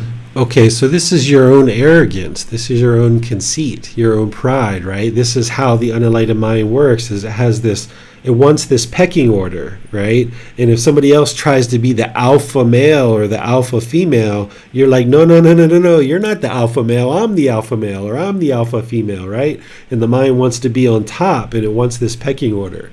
So you've got to be comfortable with just observing that, okay, if this person is projecting a certain amount of arrogance or pride or conceit, just let them do it. That's their life. It's not affecting you. You're allowing it to affect you. It's affecting them because people don't like to be around someone who's arrogant or prideful or egotistical or having conceit. So it's better to just disengage from it and not allow the mind to now project your arrogance or your pride or your conceit.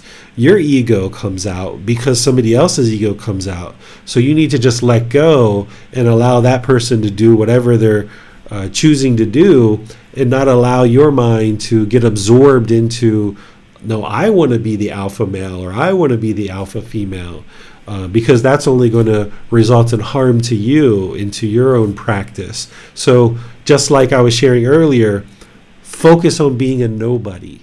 It's a lot of work to be a nobody, right? We think about how much work it is to actually be a somebody. If you think it's a lot of work to be a somebody, it's surely a lot of work to be a nobody. So put in the work to be a nobody and make it so that, not that you're disparaging yourself or that you have negative self-talk, but make it so that you don't need to be on top of everybody else when things are going on. We're going to talk about this in chapter 16 when we talk about dissolving the ego.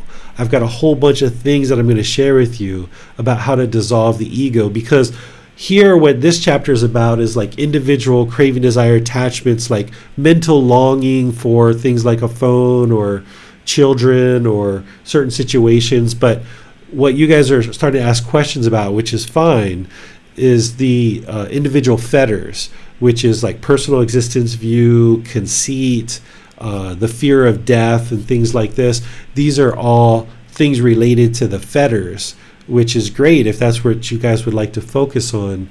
But those are a bit more involved than what we're talking about here today in today's class.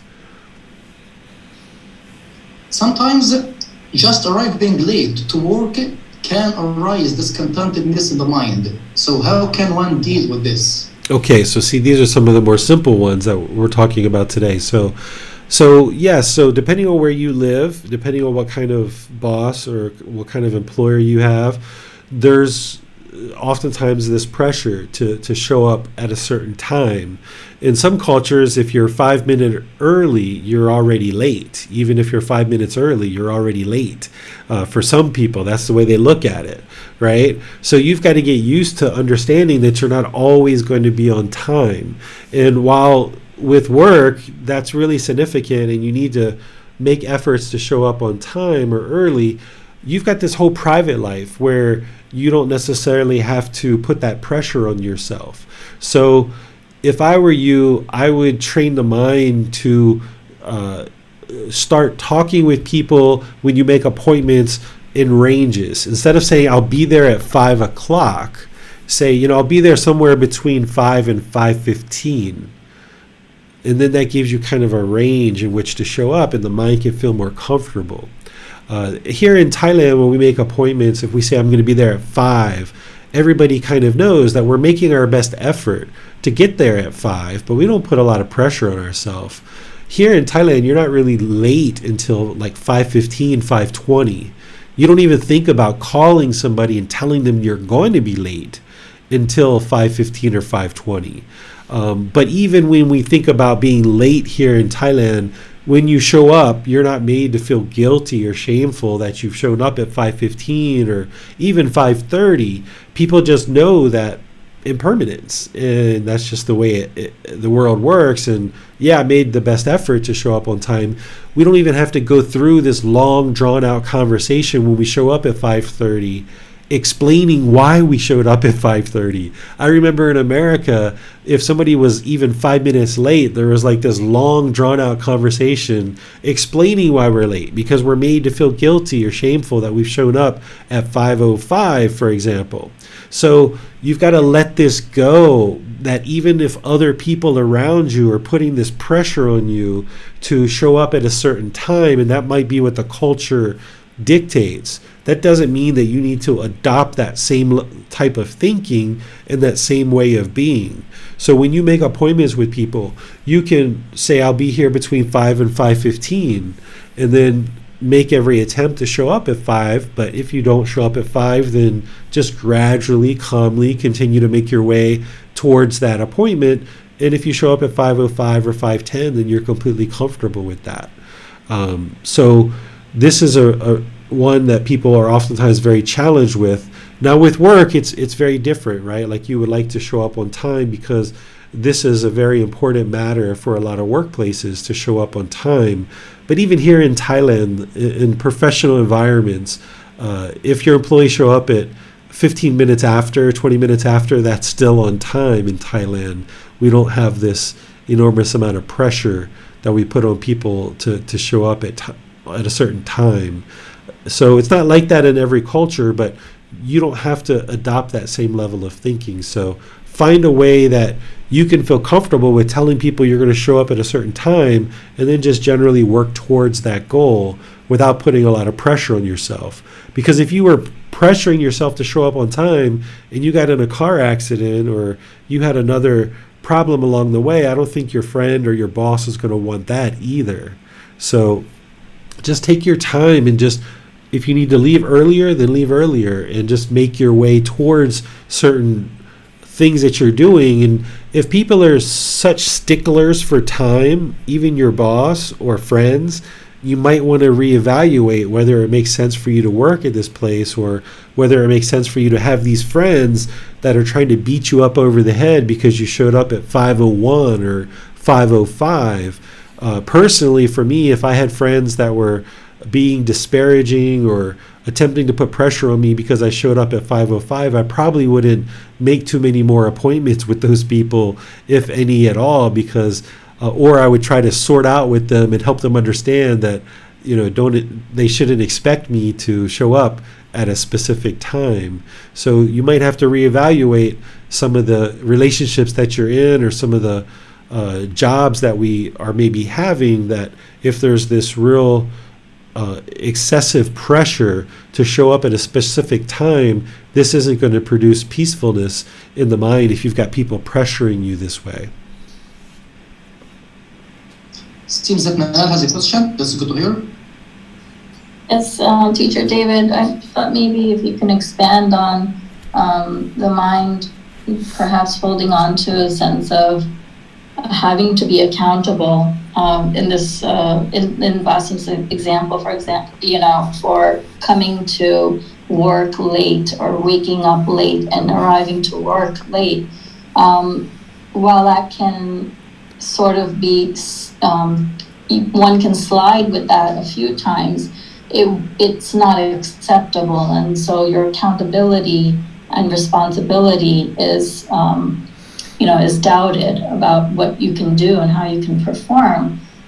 So just briefly, for the last 10 days, my husband's not been at the home, and I've had tremendous difficulty in the past to have a full night's sleep. And in the last 10 days, much of the hesitation to sleep and to have restful sleep is due to some internal fears and safety for the home and for the children in the home. But I've been able to overcome some of that fear, and I've had a decent amount of sleep, and I wake up with feeling restful. However, in the morning, I sense that I've not been accountable to other things. So at this point, I'm not sure where that craving lies. Yeah, so you've shared some of this with me before. So it sounds like the mind's craving for your husband to be in the home, and the mind's not comfortable with that impermanence. So it would be wise for him to do these things where he does go out and you are at home regularly. And you train the mind to be content whether he's home or whether he's away. That's really important. The other thing is when you're in a two-person household like that and one person goes away, then you can't crave. It sounds like you are, but you shouldn't crave for this household to run exactly the same way whether your husband's there or he's not. Because if there's two adults in the home conducting things in a certain way, when 50% of that support system goes away, certain things in the home aren't going to happen in the same way that they happened when you guys were together. The problem is that the mind's craving for things to happen that way. So using some examples from my life, when my wife and I are here together, the house functions in one way, but there are times where, like, she went away to America for 3 months, and I just knew that things weren't going to function the same way with her being gone. And the plates were going to stack up a little bit more. The house wasn't going to get swept as frequently as it does when she's around and both of us and all of us are working together. Clothes aren't going to get cleaned as readily. So you've got to, on one side, get comfortable with your husband being away and you being at home. And then the other part of that craving, it sounds like you have to get comfortable with knowing that the house isn't going to function the same way.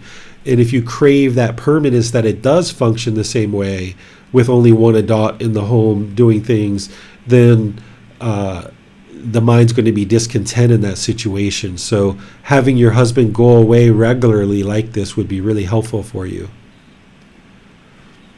And also in terms of the teaching, should I be understanding the results of my lack of occasionally oversleeping or not being timely for morning duties as part of my karma? Yeah, it's part of your karma. Everything that you experience in life is part of your karma, because remember, it's cause and effect, or action and result. Because there's this craving in the mind for your husband to be there, when he's not there, your mind's being shaken up. You're finding it harder to sleep, so therefore you're oversleeping, and now you're showing up to work later. So this is the cause and effect, or the action and result.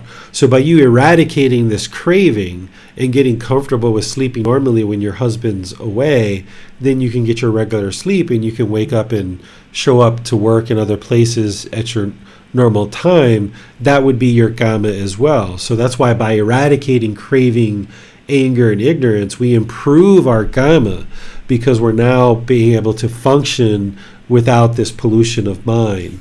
So all of what you're experiencing in life, everything is always your gamma, but not as punishment and rewards, but as just cause and effect. Right. I'm just trying to find out the root of the craving, because on the one end, I have worked towards understanding that there is a fear in the nighttime, and that in order for me to have a restful sleep, I will need to eliminate that fear in the nighttime and not hold on to any kind of conception in the mind of anything happening which hasn't happened. And so in order for me to overcome that obstacle and to work towards progress, it seems like on the other end, there's this aftermath in the morning where I do in fact have a good sleep, but it ends up being a little bit later in the night. And then I wake up a little bit later in the morning.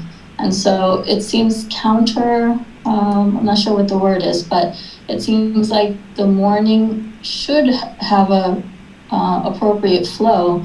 However, I have to now work through this discontentedness, which I experience in the morning, of not being able to achieve waking up on time, or to check in on time where I need to be. So it seems as though I'm working towards one goal, and then there's a secondary sort of goal that now needs to be evaluated, and for the mind to kind of understand that this is also discontentedness.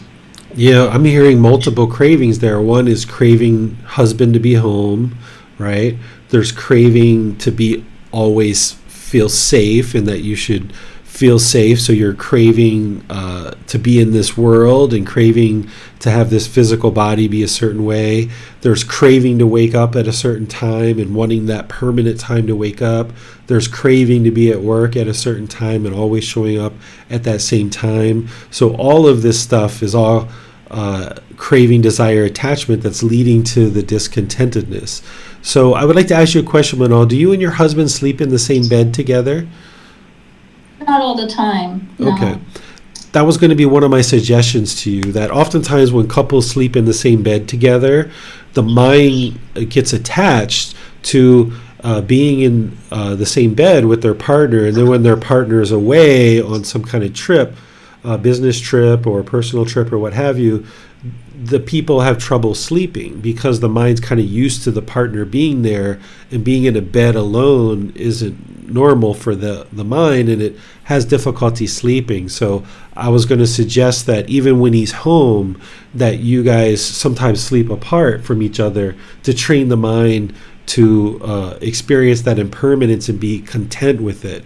But surely it sounds like your husband being away regularly would be really helpful for you. And I think at one time he was, before COVID, he would travel more with work. I can't remember your life, but that would be really, really helpful for you guys to experience that on a regular and ongoing basis.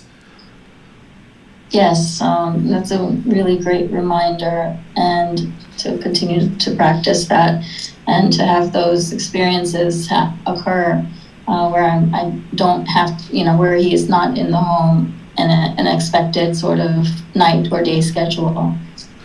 Yeah, and see, this is different, counterintuitive to what the unenlightened mind wants to do. The unenlightened mind wants to hold on to husband and keep him in the house. And I know you don't do this, Manal, but some people might be angry at the husband for leaving, or the wife for leaving, or their partner for leaving, and there might be some hostility in conversations now that this person has left. And this is where the unskillful behaviors start to manifest as a result of our own cravings of wanting the partner to be in the house all the time, where holding on to the partner and keeping them in the house all the time doesn't actually solve the problem. What solves the problem is the mind's uncomfortable with this impermanence of the husband being outside the house.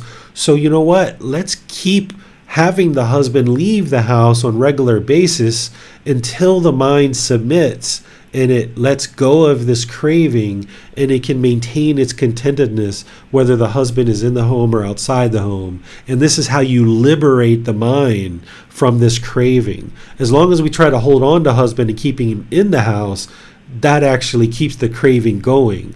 But by letting husband go and having him go regularly and just training the mind to be content alone at home, this is where the mind gets liberated. If the husband's home or not home, the mind can be perfectly content and joyful either way.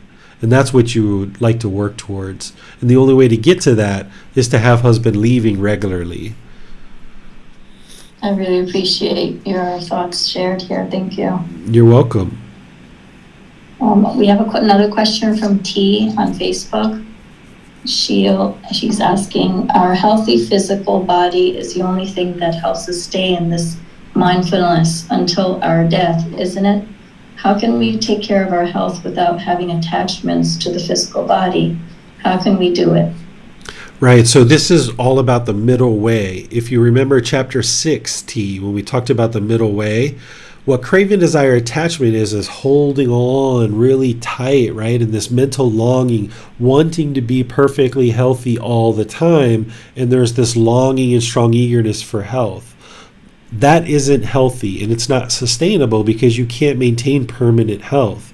But also being over here where the mind's complacent and it doesn't do anything for the health of this physical body, that's not sustainable either. That's not going to produce beneficial outcomes. So you find that middle way where you're pursuing health as a goal, objective, and as an interest, but it's not holding it really tight, and it's also not complacent with it either. So you work towards these things as goals, objectives, and interests, knowing full well that this physical body is going to become unhealthy at certain times. Because this physical body is impermanent, it can't maintain permanent health. The only thing you can do is try to support that health through good hygiene, through good food intake, maybe some exercise, maybe some vitamins or things, depending on what it is that you choose to do for health, that you do that as a goal, as an objective, as an interest, and you work towards improved health, but all the while knowing that this physical body is decaying every single second, essentially. We grow and then we just gradually decline in age. The physical body gradually declines. So even though you work towards maintaining health, you don't crave it or hold on to it or cling to it as if it's going to be permanent. That's where the mind can become discontent. As you guys hear, I've been sick for the last 4 or 5 days, and I got it from my son. So rather than being angry or frustrated or irritated that I've been sick, I just realized that I was sick. I was sick for about a day or so, and I realized it was pretty strong. Asked my wife to get some medicine from the pharmacy, because here in Thailand, the pharmacist can diagnose you and give you medicine, so I didn't have to go to the doctor. So I started taking some medicines, and then I started joking with my son. I was like, wow, Bailan, you're so generous. You're practicing giving and sharing. You gave daddy a cold. That was really nice of you. And you didn't just give me like a low quality cold. You gave me like a really high quality one, deep coughing and fever and kind of awake at night sometimes. This is like really good quality cold. I just want to commend you on practicing generosity so well, right? So rather than being angry or frustrated about being sick, just realize like, this physical body is going to be sick sometimes. It's impermanent, and almost kind of laugh it off and joke it off. And him and I have been kind of joking about that, about how he's practiced generosity by giving me a cold, and a really good quality one too, one that I haven't had for quite a while. I haven't been this sick for a while. So you've got to recognize that the body's going to experience this sickness, and that's normal. That's part of the natural laws of existence. That's the universal truth of impermanence. The problem isn't that the body's sick. The problem is that the mind wants to be healthy. That's the problem. The mind's wanting it, longing for it, having this strong eagerness, right? The mind's not recognizing, like, yeah, you're going to be sick sometimes. Get over it. That's just the normal way that it's going to function. And, oh, you can't do the normal things that you normally do. You can't go outside. You can't ride a bike. You can't go to work maybe. Okay, well, those things are impermanent too. You can't do those things permanently. So just be sick, right? Because one of the things that happens is we get so caught up in our life, right? We get so busy. Everyone's going to work, and people might go around and complain about how busy they are and how, man, they're just so tired and they're working so much, right? And they wish, gosh, I wish I could just take a break from all this work. Well, then when we get sick and it's time to take a break, it's like, I don't want to take a break. I want to be working. I want to be out there doing something. Why do I have to be just sitting here laying in bed? Hold on a second. Last week, the mind was complaining that you didn't get enough rest and you were too busy working. Now you're resting because the body's sick, and now the mind's complaining that you want to be out there working. So this is where the mind's never content and peaceful, just where it's at. So you've got to train the mind that, okay, when I need to work, and I need to take care of work, and let me just handle all these work affairs. And when I'm resting and I'm sick and I need to get some rest, then let me just rest and be sick. That's impermanence. And let me just do a really good job at being sick. And let me eat good food. Let me take some medicine. Let me rest and get all those things that I need to get healthy. But it's when the mind is sick and it wants to be healthy, that is the problem. Or when we're working a whole lot and we want to rest, that's the problem. It's the want.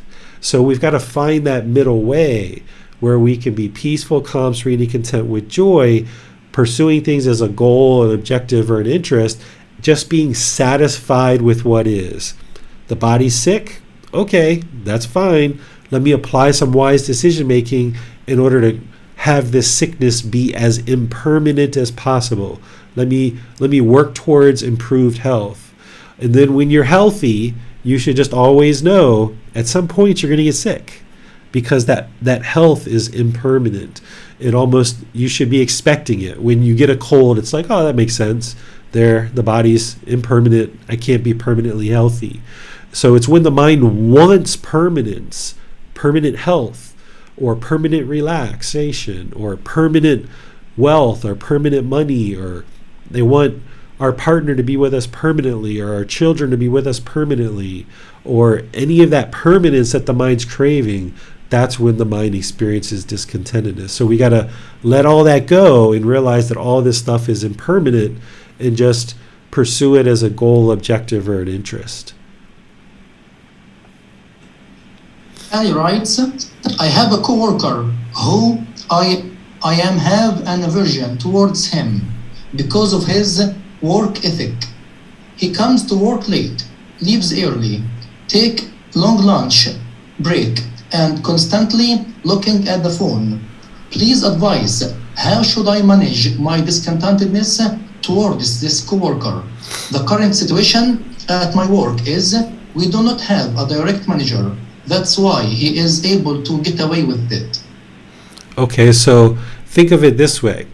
If this coworker did everything perfectly, exactly the way that you wanted him to do it or her to do it, would your life be perfect at that point, or would you still have other things that are bothering the mind? You would still have other things bothering the mind, right? So this coworker isn't the problem, as you're probably aware that whether this coworker does their task or don't do the task, the mind's still going to be discontent. The problem that you're experiencing is not that the coworker is complacent and not doing the work. The problem you're experiencing is that the mind wants the coworker to do something specific. All you can do is do what you can do. You wake up with a certain amount of time in your day. You have a certain amount of energy and effort that you can put forth in your task. You do those things, and then you're done. And if your coworker isn't contributing or isn't doing work, then that's on them. They're going to face the consequences of that.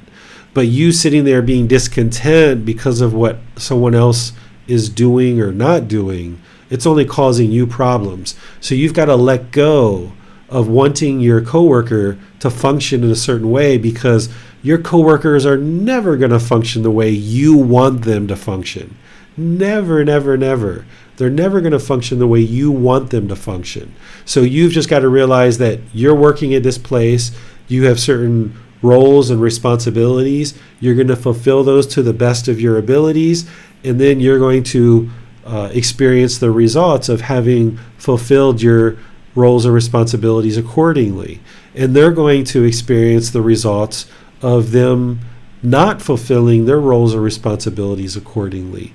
So let go of wanting other people in your life to do things a certain way, and realize that their actions affect them, and that they're going to experience the consequences of those actions or inaction. I have a struggle which is similar to Ali's one. Typically, once a week, the big family gathers and meet in the family house. Mom, dad, siblings, and their children. What happens is that when my nephews and niece come, it's not like children who are coming to meet and spend a good time with their grandpa or grandma. It's like invaders who are coming to destroy everything in the house. So the mind is not able to be content all the time with this. Everything is being broken everywhere. So how to deal with this situation? Yeah, the mind doesn't like that impermanence, right? All these kids and different people coming in. You have the house set up in a certain way and you want it to be a certain way. And when you're inviting guests over to your home, when it's children, you have to understand that, especially depending on what their age is, there's not as much wisdom as if you were inviting adults over to your home, for example. So there's going to be things like this that happen. All you can do is make wise decisions. If you've got certain things that are really important to you, put them in a safe place. Your home might not be child-proof because you don't have children. But if you've ever had children, then depending on their age, there's kind of a certain level on your tables and certain levels on your that you got to put things up in a way depending on what their ages are, and you just got to recognize anything below that level is subject to extreme impermanence when 4-year-olds, 5-year-olds come into your home, and that's just part of it all in training the mind to not hold on and cling to these things.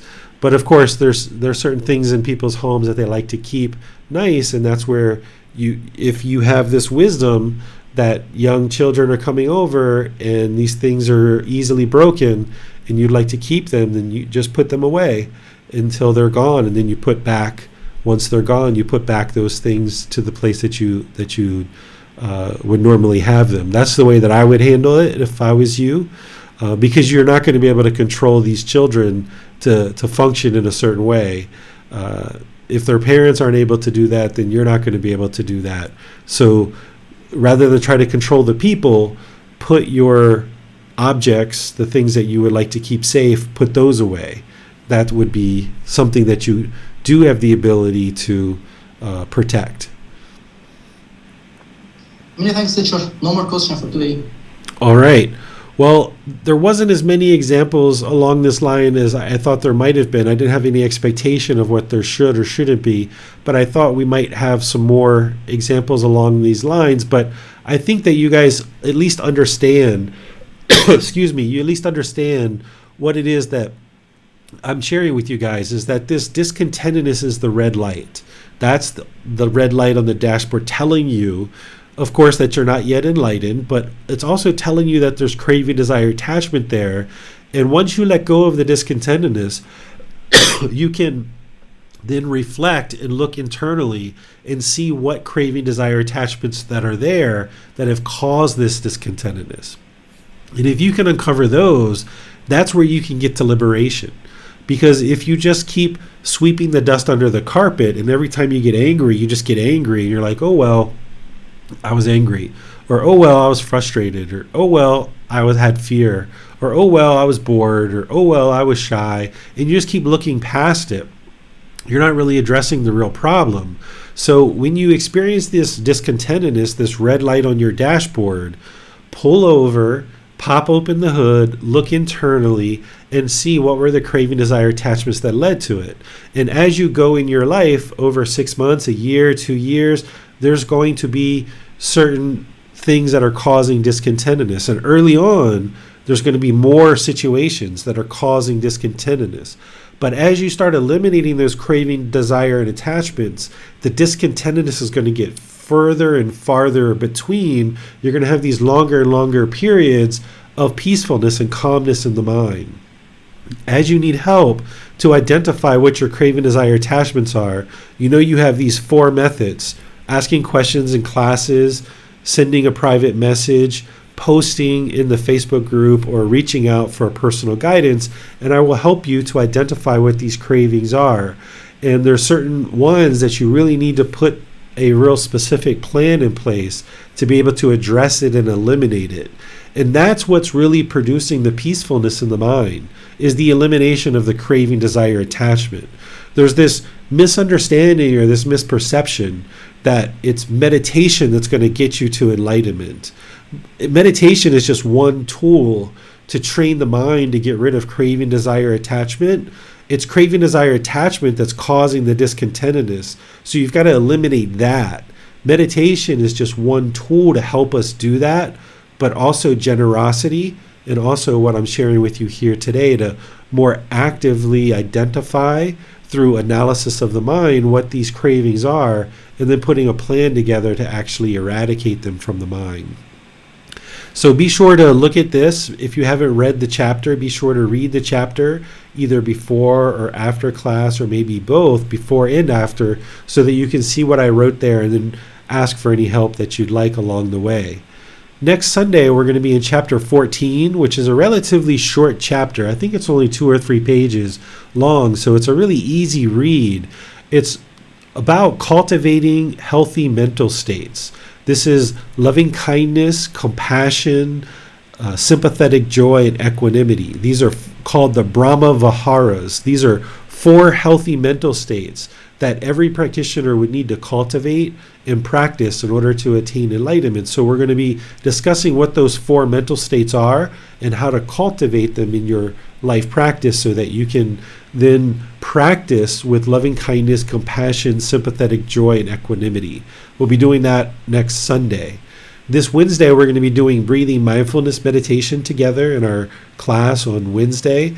So I'll see you either Sunday or Wednesday, maybe even both of those days. And remember, you always have the replays to be able to take in this content whenever you're not able to make the live class. So I'll see you in a future class. Have a very lovely rest of your weekend. We'll see you next time. Sawadee ka.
Thank you again for watching. Enjoy your meditation.